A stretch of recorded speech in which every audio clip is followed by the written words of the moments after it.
శ్రీమాత్రే నమః.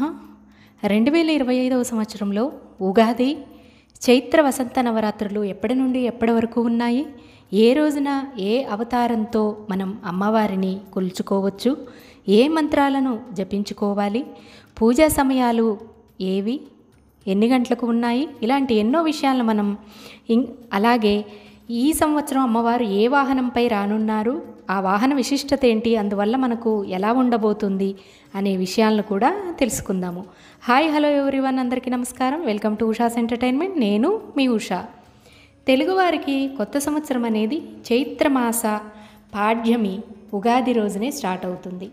చైత్రశుద్ధ పాడ్యమి నుండి నవమి వరకు ఉండే రోజులనే చైత్ర వసంత నవరాత్రులని, రామనవరాత్రులని పిలుస్తారు.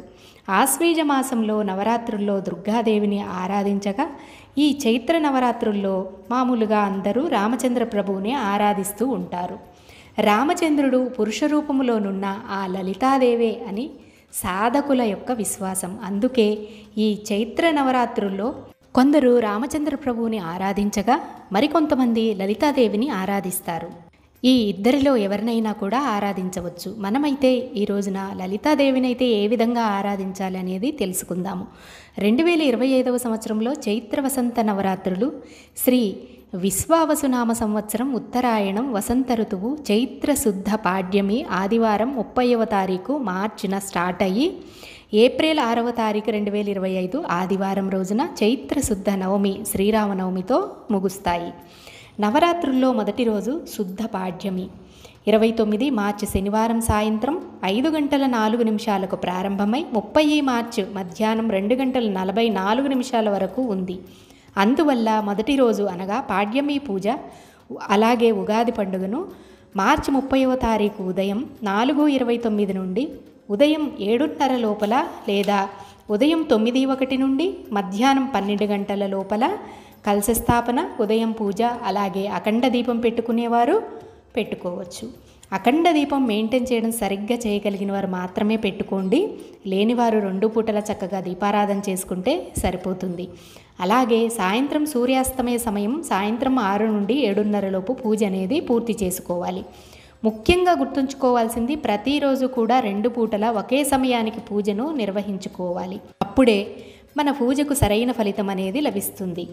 మొదటి రోజు లలితా అమ్మవారిని పూజించుకునేవారు శైలపుత్రిగా భావించుకొని ఓం దేవి శైలపుత్రియై నమః అనే మంత్రాన్ని జపించుకోవాలి. అలాగే యాదేవి సర్వభూతేషు మా శైలపుత్రీ రూపేణ సంస్థిత నమస్తస్యై నమస్తస్యై నమస్తస్యై నమో నమః అని స్మరించుకోవాలి. ఇక రెండవ రోజు మార్చి 31 సోమవారం రోజు అమ్మను ఓం దేవి బ్రహ్మచారిణ్యై నమః అని జపించుకోవాలి. అలాగే యాదేవి సర్వభూతేషు శాంతి రూపేణ సంస్థిత నమస్తస్యై నమస్తస్యై నమస్తస్యై నమో నమః అని స్మరించుకోవాలి. ఇక మూడవ రోజు తదియ రోజు అనగా ఏప్రిల్ 1వ తారీఖున మంగళవారం అమ్మవారిని చంద్రగంటగా భావించుకొని ఓం దేవి చంద్రగంటాయై నమః అని జపం చేయాలి.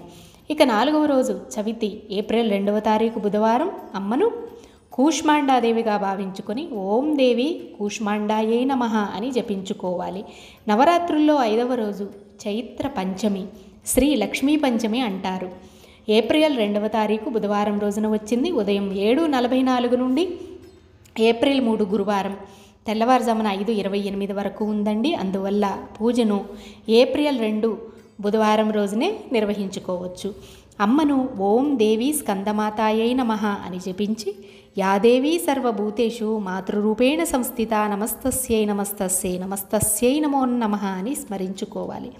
ఇక 6వ రోజు శుద్ధ షష్ఠి ఏప్రిల్ 3వ తారీఖు గురువారం అమ్మను ఓం దేవి కాత్యాయన్యై నమః అని జపించుకోవాలి. ఆ రోజు అమ్మవారు కాత్యాయని రూపం. ఏప్రిల్ 4 శుక్రవారం రోజు చైత్రశుద్ధ సప్తమి. ఈరోజు అమ్మను కాళరాత్రిగా భావించుకొని ఓం దేవి కాళరాత్రి అయి నమః అని జపించేసుకోవాలి. వసంత నవరాత్రుల్లో 8వ రోజు శుద్ధ అష్టమి ఏప్రిల్ 5 శనివారం రోజున వచ్చింది. ఈరోజు అమ్మవారిని మహాగౌరీదేవిగా భావించుకొని ఓం దేవి మహాగౌర్యై నమః అని జపించుకొని యాదేవి సర్వభూతేషు శక్తిరూపేణ సంస్థిత అని స్మరణ చేసుకోవాలి. లేకపోతే సర్వమంగళ మాంగళ్యే శివే సర్వార్థ సాధికే శరణ్యే త్రయంబికే గౌరీ నారాయణీ నమోస్తుతే అని స్మరించుకోవాలి. ఇక చైత్ర వసంత నవరాత్రుల్లో చివరి రోజు నవమి ఆదివారం ఏప్రిల్ 6వ తారీఖున వచ్చింది. ఈరోజు అమ్మను సిద్ధిదాత్రిగా భావించుకొని ఓం దేవి సిద్ధిదాత్రియై నమః అని జపం చేసుకొని యాదేవి సర్వభూతేషు మా సిద్ధిదాత్రి రూపేణ సంస్థిత అని స్మరించుకోవాలి. ఇక కలశము అఖండ దీపం పెట్టుకున్న వాళ్ళైతే ఉద్వాసన ఏప్రిల్ 6వ తారీఖు ఆదివారం నాడు చేసుకోవాలి. ఈ సంవత్సరం అమ్మ చిలుకను వాహనంగా అధిరోహించి రానున్నారు. చిలుకను శుభాలకు ప్రతీకగా చెప్తుంటారు. అందువల్ల ఈ సంవత్సరం శుభాలు, వసంతాలు, ఆనందాలు ఉండబోతున్నాయని అర్థం. అలాగే ఈ చివరి రోజు అనగా వసంత నవరాత్రుల్లో చివరి రోజు నవమి రోజు శ్రీరామనవమి. ఆ శ్రీరామచంద్రుణ్ణి ఆరాధించుకొని ఆయన చూపించిన ధర్మ మార్గంలో నడుద్దాం. విన్నారుగా. మరి మీకు ఈ వీడియో నచ్చిందా? సరైన సమాచారం ఉంది అని అనిపించినట్లయితే వీడియోని లైక్ చేసి షేర్ చేయండి. Thank you for watching. సర్వం శ్రీ లలితాదేవి పాదార విందార్పణమస్తు. స్వస్తి.